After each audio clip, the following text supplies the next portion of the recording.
안녕하십니까. 노후민 예당TV 장용사 정동사입니다. 지금 코로나가 잠시 주춤하는 것 같더니 다시 재확산세예요. 네. 그래서 8월 중순 이후부터 계속 지금 뭐 200명, 300명대 감염자들이 나오고 있는데 어떠세요? 건강 괜찮으세요? 저는 괜찮고요. 네. 저희 회원사에서 네. 의심 환자가 나왔다고 해서 큰일이네요. 지금 뭐 조기 퇴근하는 또 상황이 발생했더라고요. 네. 그러면서 이제 이 사회적 거리두기와 관련해서 회사들에서 이제 재택근무가 많이 활성화됐었다가 다시 이제 출근을 시작하는 분위기였는데 이 재확산세와 더불어서 다시 재택근무가 좀 활성화되는 것 같아요. 네. 그래서 재택근무에 대해서 사실은 이 코로나 사태가 있기 전에는 좀 낯선 제도였죠. 근데 이제 우리나라도 재택근무가 많이 일상화되는 현상이 생기지 않을까 생각하고요. 네네. 그래서 이와 더불어서 재택근무의 개념부터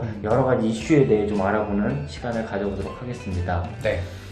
자, 먼저 재택근무의 개념과 대상, 직무가 뭔지 좀 말씀해 주실 수 있을까요? 재택근무는 기본 개념 자체가 뭐 간단하죠. 네. 이제 원래 해야 될 업무를 네. 이제 본인의 집에서 수행하는 네. 그런 제도를 말하고요. 네. 보통 이제 사무직 업무가 아마 중심이 될 텐데 회사에서 꼭 업무를 수행할 필요가 없어도 네. 이제 집에서 그냥 업무를 수행해도 괜찮은 네. 그런 뭐 업무들이 네. 대부분 해당이 있겠습니다. 그래서 뭐 생산직이라든지 뭐 이런 업무를 제외하고는 네. 가능한 직종들이 상당히 폭넓게 나올 거라고 생각하고 있습니다. 네. 네. 그러면은 이제 그 유형 근무제 중에 사업장 밖 간주 근로 제도가 있는데 네. 이게 이제 회사 밖에서 근무하는 걸 말하잖아요. 그럼 네. 재택근무랑 뭐가 다른 거죠? 비슷한 측면이 있죠. 네. 이제 사업장 밖이라는 이 집에서 업무를 수행한다는 거는 이제 공통점인데 네네. 중요한 포인트가 근로시간 산정이나 관리가 쉽냐 아니면 곤란하냐 이런 내용들이 좀 포인트가 돼요. 집에서 근무하시는데 원격 근무 시스템이나 ERP를 통해서 근로시간 관리나 이런 것들이 아주 세밀하게 이루어지는 네. 경우가 이제 있을 것이고 네. 또 그렇지 못한 경우가 있는데 전자의 경우라면 사실 사업장 밖 간주 근로를 적용하기가 힘들죠. 왜냐하면 근로시간 관리나 산정이 쉽기 때문에. 그렇죠. 근데 우리가 그런 그 시스템이나 관리 없이 일반적으로 하게 된 재택근무제도 있잖아요. 네. 그냥 근무 장소만 집에서 수행을 하고 네. 회사에서 일일이 간섭할 수가 없는 그런 상황은 사업장 밖 간주 근로 시간제 활용이 가능한 경우가 되겠죠. 네. 그러면 이 재택근무를 도입하는 데 있어서 뭐 노동조합에 있어서 단체 협약이 있거나 네. 이제 취업 규칙, 그다음 뭐 근로계약서 등에 뭐 기재를 해야 될 것 같은데 어떤 조건이 있죠? 근거에 대해서도 많이 여쭤보시는데 네. 제일 좋은 경우는 뭐 단체 협약이라든지 취업 규칙이라든지 근로계약서에 네. 재택근무를 할 수 있다는 근거 규정이 이제 있는 게 제일 좋겠죠. 네. 그럼 뭐 어떤 경우에 재택근무를 할 수 있다라든지 네. 또는 뭐 재택근무를 신청할 수 있다라든지 뭐 이런 근거가 있으면 이제 제일 좋은데 네. 이제 그렇지 않은 경우에는 개별 동의를 받는 게 네. 좀 필요할 수는 있어요. 네. 근데 일반적으로 우리 근로계약서를 보시면은 근무 장소를 뭐 본사, 네. 뭐 공장, 네. 무슨 지점 이렇게 지정하시지만 네. 뭐 회사 사정이 있는 경우는 변경할 수 있다라든지 네. 또는 사용자가 뭐 추가적으로 지시하는 장소에서 근무하도록 한다라는 좀 포괄적인 규정을 넣어두는 경우가 많거든요. 네. 이제 그렇게 되면 조항에 근거해서 뭐 별도의 개별적인 동의가 없더라도 네. 재택근무를 회사가 지시할 수 있죠. 알겠습니다. 재택근무를 하게 되면은 네. 아무래도 이제 근태 관리 네. 이런 것들이 잘 안 되기 때문에 그렇죠. 뭐 연장 근로를 했는지 내가 얼마에 근로했는지 뭐 휴게 시간은 어떻게 되는지 이런 것들을 다 규정을 해야 되는 건가요? 일단은 다툼이 생길 수 있기 때문에 명확히 하는 게 중요하다. 네. 이렇게 이해하시면 될 것 같아요. 네. 그럼 이제 두 가지 정도로 구분하실 게 네.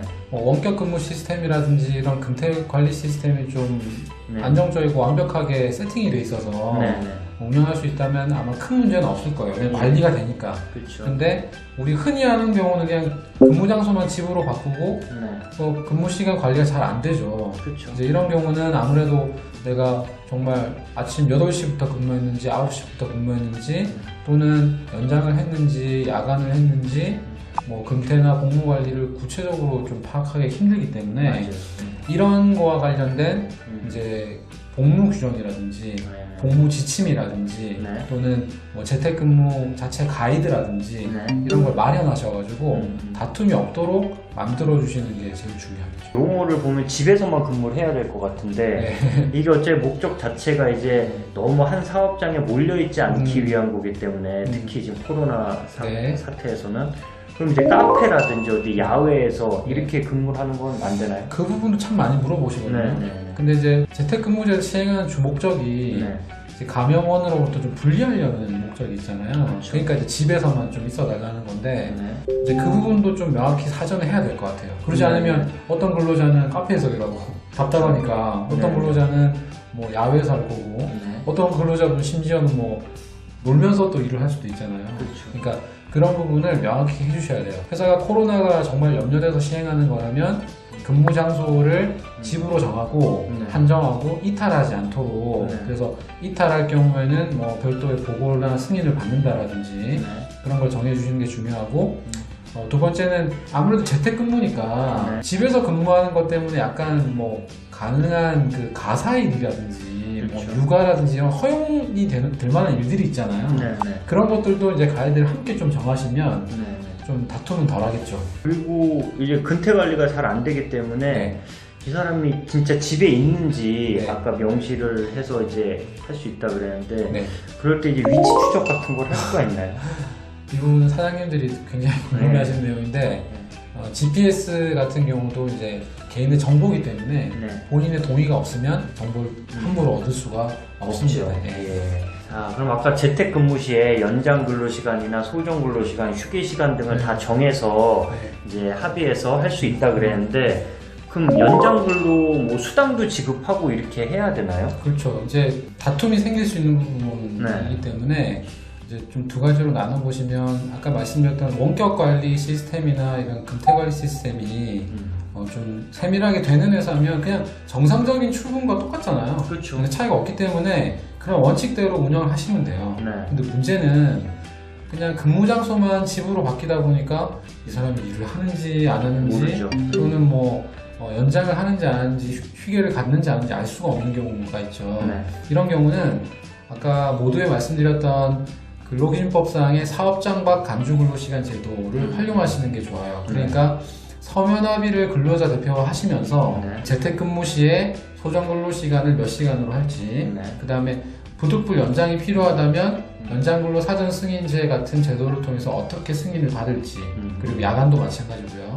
그다음에 휴게 시간이라든지 또는 아까 말씀드렸던 뭐 근무 장소의 범위는 어느 정도로 한정될 것인지 그 다음에 복무 관리는 어떤 식으로 하게 되는지 또 보고해야 되는 뭐 이탈의 범위와 뭐 이런 것들 있죠. 이런 걸 세밀하게 서면 합의를 통해서 정하시는 게 제일 이상적인 대안이 될 것 같습니다. 알겠습니다.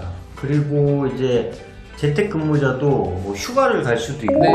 출장을 갈 수도 있는데 이럴 때는 어떻게 해야 되죠? 뭐 출장은 사실 뭐 집에서 또 떠나시는 거니까 네. 상관이 없을 것 같은데 네. 휴가가 문제죠. 왜냐하면 재택근무를 많이 오해하시는 게 그냥 집에서 쉰다라고 생각을 많이 하세요.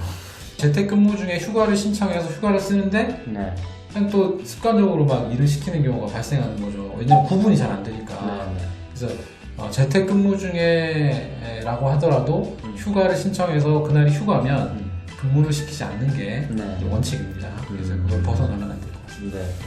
그리고 이제 뭐 기존에 수당으로 뭐 식대라든지 네. 교통비라든지 복리후생적으로 네. 그 제공하던 것들이 있는데 그런 거는 어떻게 해야 될까요? 이 부분도 두 가지 정도로 나눠보셔야 되는데 먼저 왜 우리 밥을 실제로 먹고 영수증을 처리해 준다든지 네. 또는 뭐 교통비를 쓰고 난 다음에 뭐 청구해서 받는다든지 네. 실비 변상적인 경우는 사실 집에 있으니까 집에서 밥 먹고 교통비 쓸 일이 없잖아요. 발생이 그러면 안 당연히 지급 기준이 있더라도 뭐 지급을 할 일이 없겠죠. 네. 근데 뭐 식대를 월 15만 원 준다. 또 교통비, 차량 유지비를 뭐 20만 원 준다. 네. 이렇게 고정적으로 매월 주는 방식이라면 네. 재택을 했지만 그렇죠. 지급을 해야 되는 이제 그런 것이라고 보면 될 것 같습니다.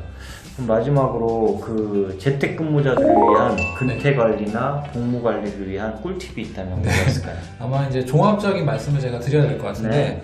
첫 번째는 재택근무의 목적을 분명하게 하셔야 된다는 거예요.